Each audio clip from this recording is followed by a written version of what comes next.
રાજકોટ પોલીસની speed gun સાથે entry, હવે ઝડપી વાહન ચાલકો માટે રિહાઈ નહીં। શું તમે પણ વાહન ઝડપી હંકારતા છો? તો થઈ જજો હવે વધુ સતર્ક, કારણ કે રાજકોટ પોલીસ હવે બની ગઈ છે સ્પીડ ગનથી સજ્જ।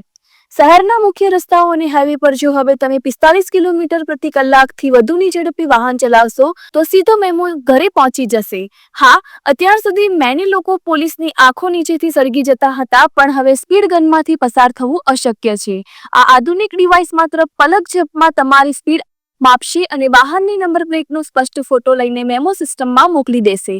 એટલે હવે રાજકોટવાસીઓ ઝડપમાં નહીં પણ નિયમમાં ચાલો। અંતે ફરી એકવાર યાદ અપાવું કે જરૂર કરતાં વધારે ઝડપે ન ચલાવો, નહીં તો મેમો તમારાથી પણ ઝડપથી ઘરે પહોંચી જશે। રિપોર્ટર સાવન જાની, રાજકોટ।